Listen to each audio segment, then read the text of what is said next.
বন্ধুরা, এই ভিডিওতে আমরা আলোচনা করব ওয়েস্ট বেঙ্গলের প্রাইমারি টেট পরীক্ষা 2020 সালের গুরুত্বপূর্ণ কয়েকটি আপডেট। প্রথমত আলোচনা করব যে প্রাইমারি টেট পরীক্ষা কবে হতে চলেছে এবং এর পাশাপাশি অনেকে লাস্ট ভিডিওতে কমেন্ট করেছেন যে আবারও নতুন করে ফর্ম ফিল আপ শুরু হবে নাকি, শুরু হলে কবে শুরু হবে এবং এখানে কারা আবেদন করতে পারবে।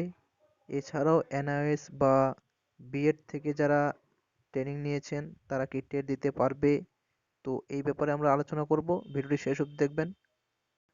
আর যদি চাকরি প্রার্থী হয়ে থাকেন অবশ্যই চ্যানেলের সঙ্গে জুড়ে থাকবেন, চ্যানেলটি সাবস্ক্রাইব করে তারপরে পাশে বেল আইকন আসবে, সেটাও ক্লিক করে নেবেন। এর ফলে আমাদের চ্যানেল থেকে যে সমস্ত ভিডিও আপলোড হবে আপনার কাছে খুব সহজে বিনামূল্যে সবার আগে পৌঁছে যাবে। তো চলুন শুরু করি। তো বন্ধুরা, প্রথমে আমরা এটি পড়ে নিই।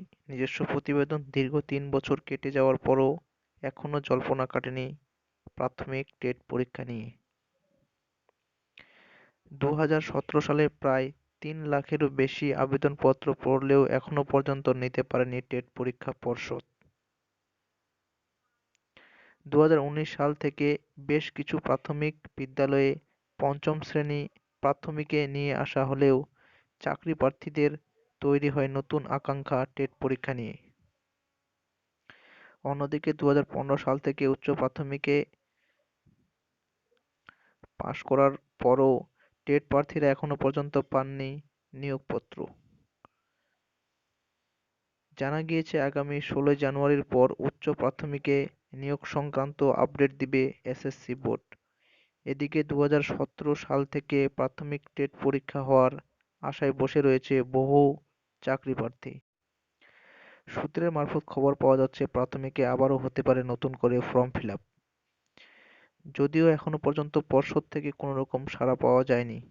সূত্রের মারফত খবর পাওয়া যাচ্ছে আগামী 3-4 মাসের মধ্যেই হতে চলেছে প্রাথমিকের টেট পরীক্ষা। নিউজটি পড়ে এটুকু অবগত হওয়া গেল যে প্রাথমিকে আবারও হতে পারে নতুন করে ফর্ম ফিল আপ। তবে কবে শুরু হবে এই নতুন ফর্ম ফিল আপ এবং কারা আবেদন করতে পারবে নতুন করে, তো যারা ডিএলএড-এ নাম রেজিস্ট্রেশন করেছেন তারাই কিন্তু নতুন করে ফর্ম ফিল আপ করতে পারবে, যদি নতুন করে ফর্ম ফিল আপ করার সুযোগ দেয়। তবে ফেব্রুয়ারি মাসের মধ্যে যদি নতুন করে ফর্ম ফিল আপের সুযোগ না দেয় তাহলে কিন্তু ফর্ম ফিল আপ হওয়ার আর কোনো সুযোগ বা চান্স নেই। কারণ পরীক্ষা আগামী 3 থেকে 4 মাসের মধ্যে খুব সম্ভবত হতে চলেছে। এবং যারা এনআইওএস বা বিএড করেছেন তারা কি টেট দিতে পারবেন? তো প্রথম কথা হচ্ছে প্রাইমারি টেট পরীক্ষা সবাই দিতে পারবে যারা আবেদন করেছে।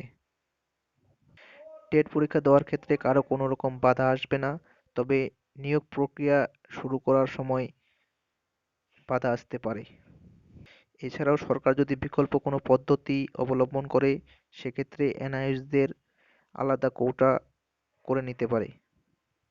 এবং যারা বিএড করেছেন তাদের জন্য বলবো তাদের এবারের টেটে বসার কোনো সুযোগ নেই, তবে পরবর্তী যে টেট হবে সেখানে কিন্তু বিএডরাও বসতে পারবে। তো বন্ধুরা, এছাড়াও যদি কোনো রকম জানার থাকে কমেন্ট বক্স খোলা থাকবে, সেখানে জানাতে পারেন। থ্যাংক ইউ শেষ অবধি দেখার জন্য।